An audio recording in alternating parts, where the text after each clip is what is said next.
ବର୍ତ୍ତମାନ ମୋର ଆଲୋଚନା ସ୍ୱଭାବ କବି ରଙ୍ଗାଜୀବ ଗଙ୍ଗାଧର ମେହେରଙ୍କ ତପସ୍ୱିନୀ କାବ୍ୟର ତୃତୀୟ ସର୍ଗ ଉପରେ। ତପସ୍ୱିନୀ କାବ୍ୟର ତୃତୀୟ ସର୍ଗଟି ବର୍ତ୍ତମାନ NEP 4 ବର୍ଷିଆ କିମ୍ବା 3 ବର୍ଷିଆ BA ଶ୍ରେଣୀର ପାଠ୍ୟକ୍ରମରେ ପାଠ୍ୟ ପ୍ରଚଳିତ ଅଛି। ନୂଆ କୋର୍ସରେ ଅନ୍ତର୍ଭୁକ୍ତ ହୋଇଅଛି। ପିଲାଙ୍କର କାମରେ ଆସିବା ପାଇଁ ମୁଁ ତାକୁ ସରଳ ସହଜ ମୋ ହିସାବରେ ବୁଝିଥିବା ଭାଷାରେ ତାର ଗଦ୍ୟ ଆଲୋଚନା କରିଅଛି। ତପସ୍ୱିନୀ କାବ୍ୟର ତୃତୀୟ ସର୍ଗ 11 ପୃଷ୍ଠାର ଆଲୋଚନା। ସ୍ୱଭାବ କବି ରଙ୍ଗାଜୀବ ବା ପ୍ରକୃତିର ଚାରୁଚିତ୍ରକର କବି ଗଙ୍ଗାଧର ମେହେରଙ୍କ ମହାକାବ୍ୟ ଲୋକପ୍ରିୟ କାଳଜୟୀ ରଚନା ତପସ୍ୱିନୀ ଏକ ଅବିସ୍ମରଣୀୟ କାବ୍ୟ ସାହିତ୍ୟ କୃତି। ବର୍ଷ ବର୍ଷ ଧରି ଅନେକ ବର୍ଷ ସହଜରେ ଏହା ପାଠ୍ୟରେ ପଢ଼ାଯାଇ ପାଠକୀୟ ଜନାଦୃତି ଲାଭ କରିଅଛି। ଏହା କବି ଗଙ୍ଗାଧରଙ୍କର ସର୍ବଶ୍ରେଷ୍ଠ ରଚନା କେବଳ ନୁହେଁ, ଓଡ଼ିଆ ସାହିତ୍ୟର ଅନ୍ୟତମ ଅପୂର୍ବ ରତ୍ନ ଅଟେ। ସାହିତ୍ୟକୁ ଭଲ ପାଉଥିବା ପାଠକେ ଏହାକୁ ସଂଖ୍ୟାହୀନ ଥର ପଢ଼ି ପ୍ରାଣରେ ଅପରିମିତ ଆନନ୍ଦ ଯେ ପାଇଛନ୍ତି, ପାଉଥିବେ, ଏହା ନିର୍ବିବାଦରେ କୁହାଯାଇ ପାରିବ। ଗଙ୍ଗାଧରୀୟ ସାହିତ୍ୟିକ ପ୍ରତିଭାକୁ ଏହା ସମୁଜ୍ଜ୍ୱଳ କରି ରଖିଅଛି। ସବୁକାଳ ପାଇଁ କହିଲେ ସତ୍ୟର ଅପଳାପ ହେବ ନାହିଁ। ଗୋଟିଏ ସାର୍ଥକ ସଫଳ ଅନତିକ୍ରମ୍ୟ ରଚନା। ବିଷୟ, ଭାଷା, ଚରିତ୍ର, ବର୍ଣ୍ଣନା, ଶୈଳୀ, ଭଙ୍ଗୀ, ପ୍ରଭାବ ସବୁ ଦିଗରୁ ଗ୍ରହଣୀୟ, ବରଣୀୟ ଲେଖକୀୟ କୀର୍ତ୍ତି। ଯୋଉଥିପାଇଁ ବର୍ଷ ବର୍ଷର ସମୟ ବିତିଯାଇଥିଲେ ମଧ୍ୟ ଏବେ ବି ଏହା ପାଠ୍ୟ ପ୍ରଚଳିତ। ଏହାର ଜୀବନକୈନ୍ଦ୍ରିକ ନୀତିବାନ ମୂଲ୍ୟବୋଧ ହେତୁ ସୃଜ୍ୟମାନ ସାହିତ୍ୟର ଚିରନ୍ତନ ମୂଲ୍ୟକୁ ରକ୍ଷା କରିପାରିଅଛି। ସମ୍ପ୍ରତି ଯୁକ୍ତ 3 ସ୍ତରରେ ତପସ୍ୱିନୀ କାବ୍ୟର ତୃତୀୟ ସର୍ଗ ସମ୍ପୂର୍ଣ୍ଣ କାବ୍ୟାଂଶଟିକୁ ପାଠ୍ୟ ଖସଡ଼ାରେ ଅନ୍ତର୍ଗତ କରାଯାଇଥିବା କାରଣରୁ ଏଠି ତାହାର ପଦକୁ ପଦର ଗଦ୍ୟ ଅର୍ଥକୁ ଶିକ୍ଷାର୍ଥୀଙ୍କ ଚାହିଦା ନିମିତ୍ତ ବ୍ୟାଖ୍ୟା କରିବାର ଚେଷ୍ଟା କରାଯାଉଅଛି। କିଛି ପଦ ଅଂଶରେ ଏଭଳି ଅଛନ୍ତି, ଯାହାକି ଆଧୁନିକ ଦୁର୍ବୋଧ୍ୟ କବିତାଠାରୁ ବି ଅଧିକ ଦୁର୍ବୋଧ୍ୟ ମନେହୁଏ। କିଛି ପଦ୍ୟ ସୂକ୍ତିଧର୍ମୀ ଓ ପ୍ରବଚନ ପ୍ରୟାସୀ ହୋଇଛନ୍ତି। ପ୍ରଜାନୁରଞ୍ଜନ ରାଜା, ଆଦର୍ଶବାଦୀ, ନୀତିଜ୍ଞ, ନରପତି, ନରେଶ, ରଘୁବଂଶର କୁଳତିଳକ ରାମଚନ୍ଦ୍ରଙ୍କର ମନୋବିଶ୍ଳେଷଣ ବା ସାଇକୋ ଆନାଲିସିସ୍ ଅତି ଚମତ୍କାର ଢଙ୍ଗରେ କବି କରିଛନ୍ତି।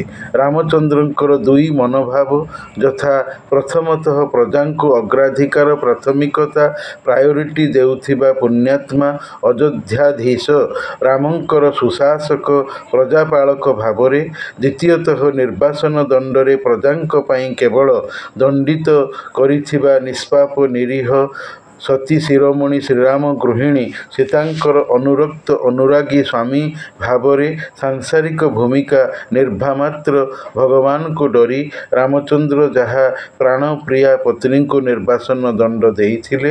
ଗୋଟିଏ ଦୃଷ୍ଟିରୁ ବିଚାରିଲେ ଏପରି ମନେହୁଏ ଯେ ରାମଚନ୍ଦ୍ର ଅବିବେକୀ। ବାସ୍ତବତା ବିଚାର ନାହିଁ।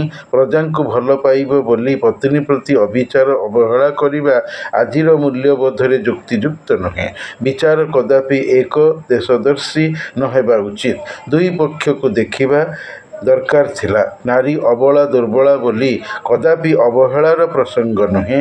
ସାମ୍ପ୍ରତିକ ଯୁଗରେ ଯୁବକ ପୁଅ ନିଜର ଯୁବତୀ ପତ୍ନୀ ପ୍ରେମରେ ମହାନ୍ଧ ହୋଇ ଜନ୍ମିତ ବାପା ମାଙ୍କ ପ୍ରତି ଅବିଚାର କରୁଥିବା ସେ ଗଙ୍ଗାଧରଙ୍କର ଏହି ଅଂଶକୁ ପଢ଼ି କଦାପି ଶିକ୍ଷିତ ପ୍ରଭାବିତ ହେବ ନାହିଁ। ଯେହେତୁ ରାମଙ୍କର ବିଚାର ନିରପେକ୍ଷ ନୁହେଁ, ସେଥିପାଇଁ। ତଥାପି ଭଲ ଲାଗୁଛି ବୋଲି ପାଠ୍ୟାନ୍ତର୍ଗତ ହୋଇଅଛି।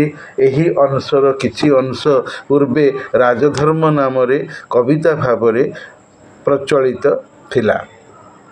ସର୍ଗଟିର ଗଦ୍ୟ ଆଲୋଚନା।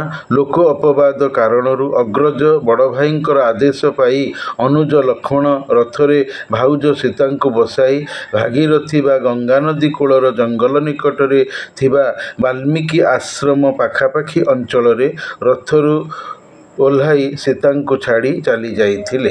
ସେହି ସମୟରେ ସମଗ୍ର ସଂସାରରେ ନୀଳ ଆକାଶ ତଳେ ଥିବା ପୃଥିବୀରେ ଖରା ବିରାଜମାନ କରୁଥିଲା, ଅର୍ଥାତ୍ ଅପରାହ୍ନର ସମୟ ଥିଲେ ବି ସୂର୍ଯ୍ୟ ଅସ୍ତ ହେବାକୁ ବସିଥିଲେ। ଏହାକୁ କାବ୍ୟିକ ସତ୍ୟର ଛଟା ଦେଇ କବି ଗଙ୍ଗାଧର କହୁଛନ୍ତି, ରଘୁବଂଶର କୁଳବଧୂ ଅରକ୍ଷ ଅସହାୟ ହୋଇ ଦାଣ୍ଡ ବାଟଘାଟରେ ଏକାକିନୀ ବସିଛନ୍ତି। ଏହା ସୂର୍ଯ୍ୟଙ୍କୁ ବାଧିଲା। କାରଣ ରଘୁବଂଶ ସୂର୍ଯ୍ୟ ନାମକୁ ଧରେ, ତେଣୁ ଦେବପୁରକୁ ଲଜ୍ଜା ହେବ ବୋଲି ଭାବି ସୂର୍ଯ୍ୟ ଶୀଘ୍ର ପୃଥିବୀ ପୃଷ୍ଠରୁ ନିଜକୁ ହଟେଇ ଦେବାରୁ ପୃଥିବୀରେ ଅନ୍ଧକାର ଛାଇଗଲା, ସନ୍ଧ୍ୟା ଆସିଗଲା। ନହେଲେ ସୂର୍ଯ୍ୟବଂଶକୁ ଦୋଷ ଲାଗନ୍ତା। ସନ୍ଧ୍ୟା ହେବାରୁ ପକ୍ଷୀମାନେ ରାବ ଦେଇ ଆକାଶରେ ଉଡ଼ି ନିଜ ନିଜ ବସାମାନଙ୍କୁ ଫେରୁଥାନ୍ତି। ଆକାଶ ଅଗଣାରେ ତାରାମାନେ ଫୁଟିଗଲେ। ପ୍ରଶସ୍ତ ଚଉଡ଼ା ଅଗଣାରେ ସୂର୍ଯ୍ୟବଂଶୀ ରାଜା ରାମଚନ୍ଦ୍ର ଦୁଃଖିତ ମନରେ ଆଖିରେ ଲୁହ ବୁହାଇ ଏକୁଟିଆ ବସିଛନ୍ତି।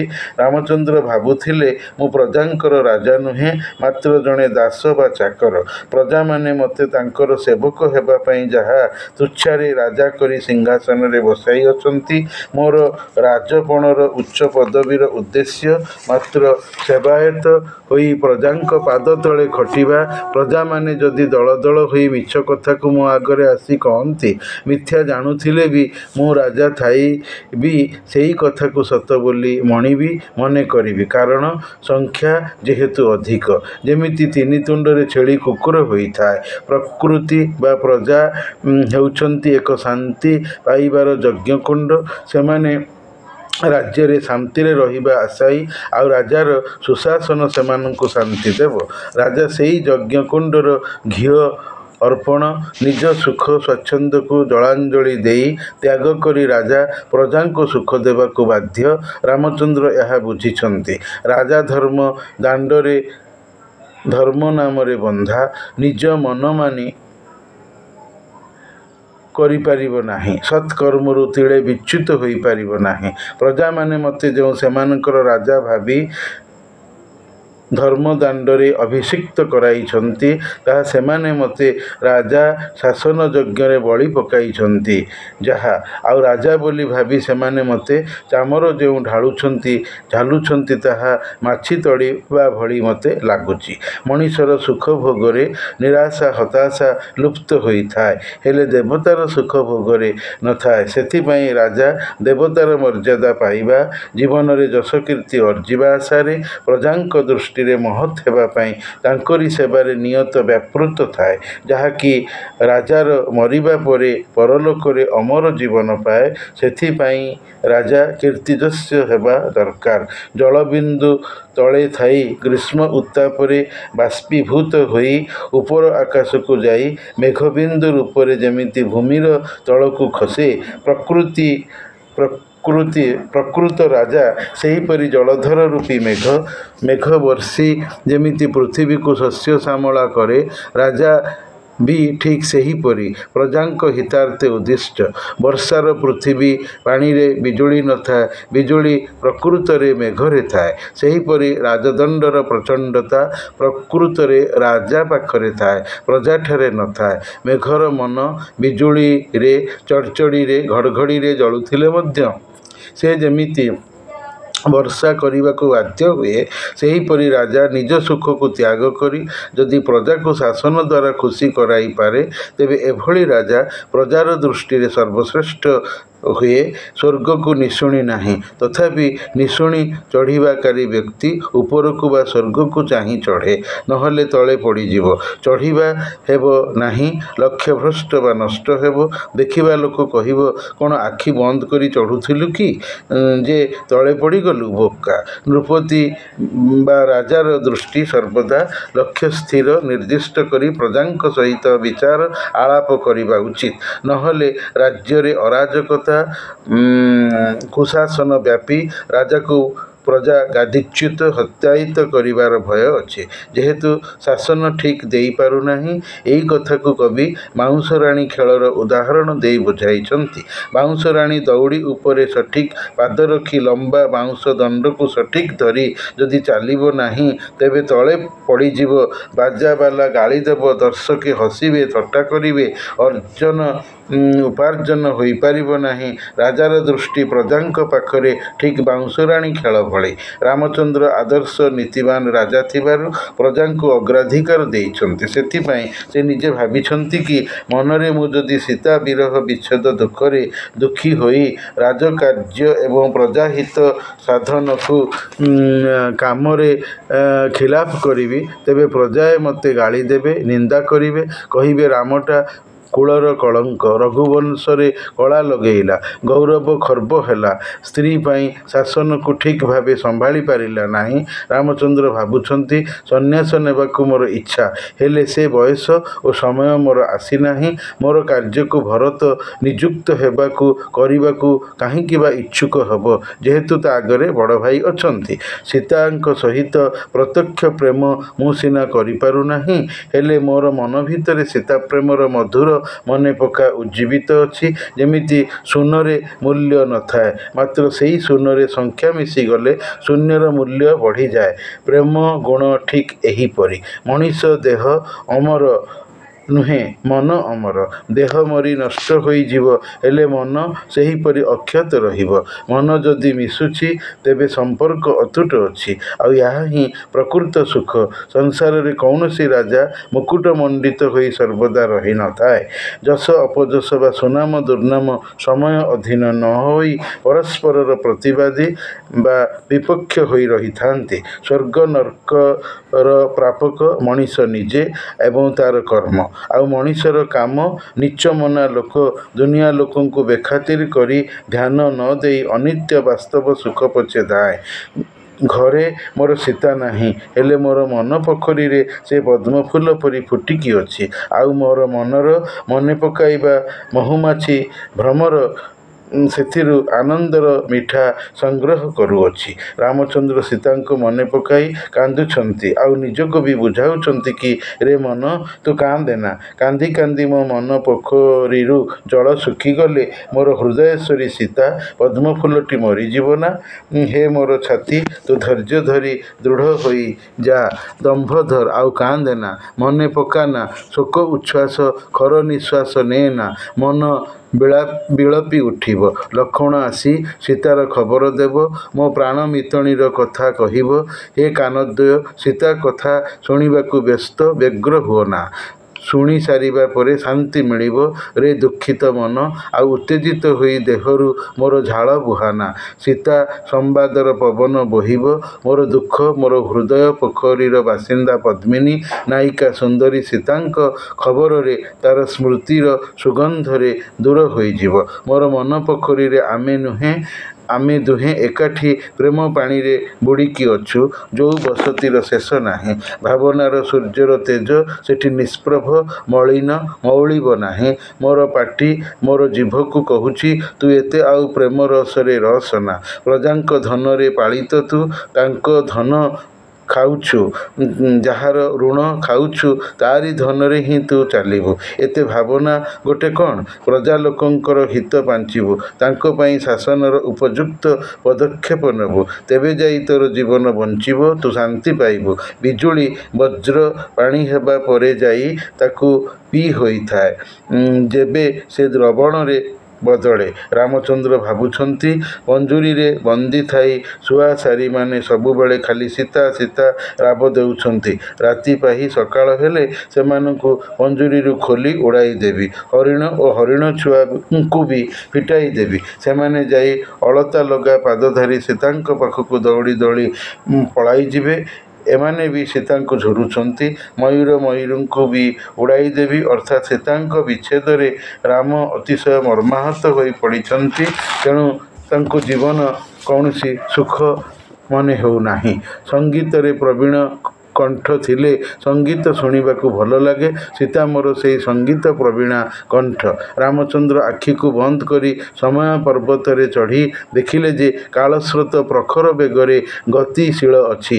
ଜଗତର ସବୁ କିଛି ତାର ଭିତରେ ବୁଡ଼ି ମିଶି ଯାଉଛନ୍ତି, ନିଃଶେଷ ହୋଇ ଯାଉଛନ୍ତି।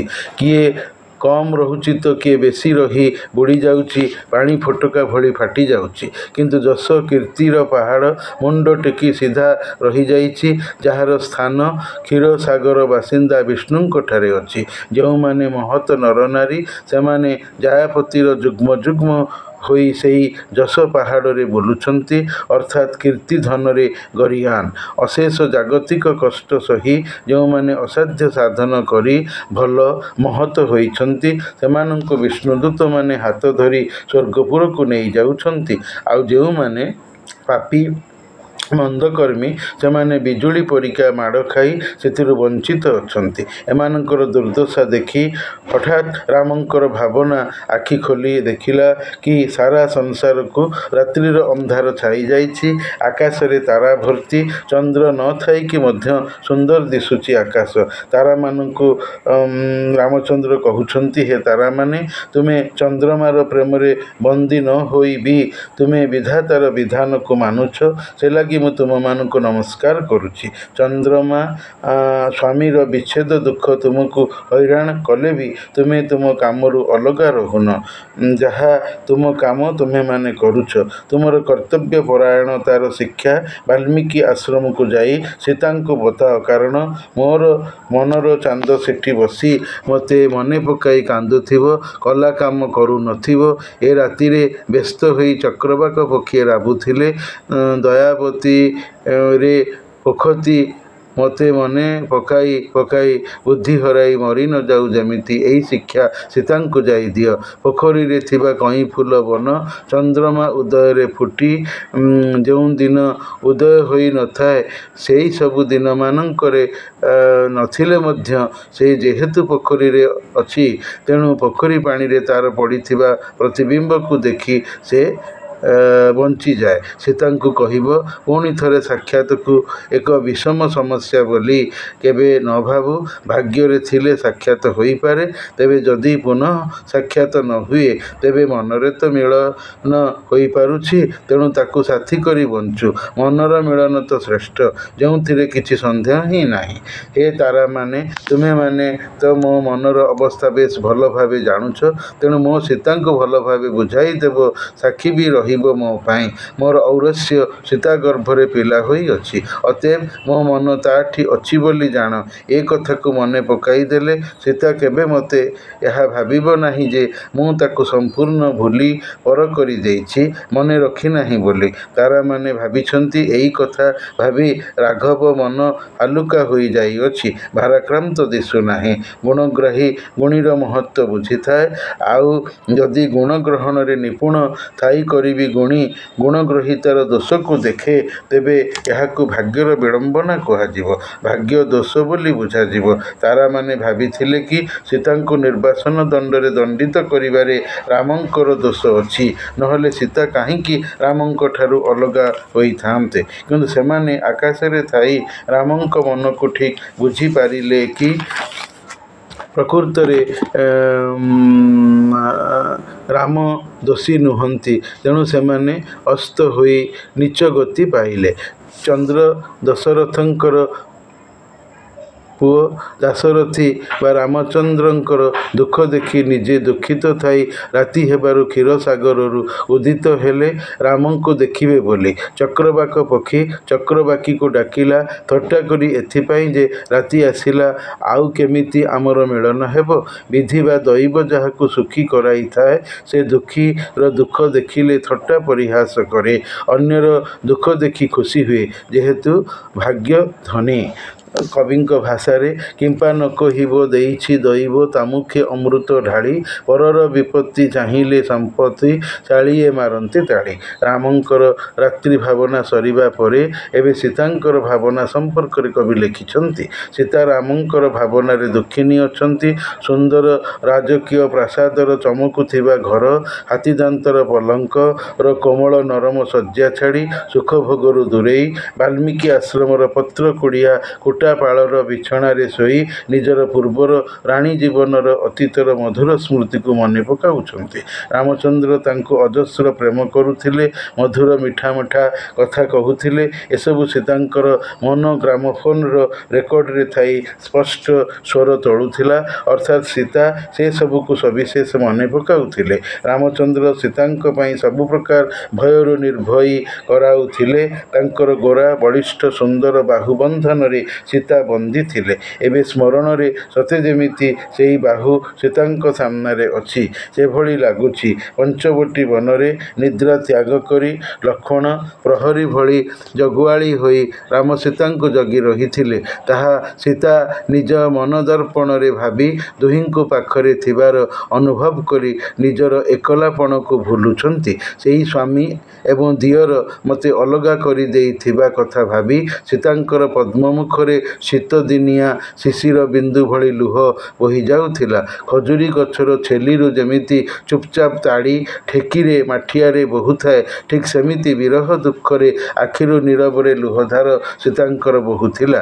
ଏଇମିତି ରାମଚନ୍ଦ୍ର ପ୍ରିୟତମା ସୀତା କଥା ଭାବି ଆଉ ପ୍ରିୟତମା ସୀତା ପ୍ରିୟତମ ରାମଚନ୍ଦ୍ର କଥା ଭାବି ଦୁଃଖରେ ବସିଥାଇ ମନରେ ଧୈର୍ଯ୍ୟ ଧରି ରାତି ବିତାଉଥିଲେ। ବେଶୀ ଭାବିବାରୁ ଉତ୍ତେଜନାର ଗରମରେ ମୁଣ୍ଡରୁ ଝାଳ ବୋହୁଥିଲା ଏବଂ ଗାଲକୁ ଧୋଇ ଦେଇ ତଳକୁ ବୋହିଯାଉଥିଲା। ରାତି ପେଚା ବେଶରେ ରାବୁଥିଲା। ଯେମିତି ଦେଖିଲା ରାତି ପାହି ଆକାଶ ଲାଲି ହେଲାଣି, ସେମିତି ସଙ୍ଗେ ସଙ୍ଗେ ପେଚା ସେ ସ୍ଥାନ ଛାଡ଼ି ପଳାଇଗଲା। ରାମ ସୀତା ପ୍ରେମିକ ପ୍ରେମିକାଠାରେ ତାରାଗଣ ନିଜର ଉଚ୍ଚ ସ୍ଥିତିର ଗର୍ବ ଢାଳିଦେଇ ଫୁଲର ଗଛରୁ ପଡ଼ିବା ପ୍ରକାରେ ଦୁହିଁଙ୍କର ପାଦତଳେ ନିଜକୁ ସମର୍ପି ଦେଲେ। ପରମ ଆଶ୍ରୟଦାତା ରାମଚନ୍ଦ୍ର ଆନନ୍ଦରେ ତାରାମାନଙ୍କୁ ଗ୍ରହଣ କରି କହିଲେ, ହେ ତାରାଗଣ, ତୁମେମାନେ ସବୁ ଯୁଗ ପାଇଁ ମୁଣ୍ଡରେ ବା ଉପରେ ହିଁ ରହିଥିବ। ତପସ୍ୱିନୀ କାବ୍ୟର ଏହି ତୃତୀୟ ସର୍ଗଟିରେ ସର୍ବମୋଟ 71ଟି ସଂଖ୍ୟକ ପଦ ଗୋଟିଏ ରାଗ ବଙ୍ଗଳାଶ୍ରୀରେ ଥାଇ ଅଳ୍ପ ସୁବୋଧ୍ୟ, ବେଶୀ ଦୁର୍ବୋଧ୍ୟ ରୀତି ଧରି ଅତ୍ୟାଧୁନିକ ଓଡ଼ିଆ ବୌଦ୍ଧିକ କବିତାଠାରୁ ଅଧିକ କ୍ଳିଷ୍ଟକର ମନେ ହୋଇଥାଏ। ସବୁ ପଦକୁ ସହଜରେ ବ୍ୟାଖ୍ୟା ବିଶ୍ଳେଷଣ କରିବା ଅନ୍ତତଃ ମୋ ପକ୍ଷେ ସହଜ ହୋଇପାରି ନାହିଁ।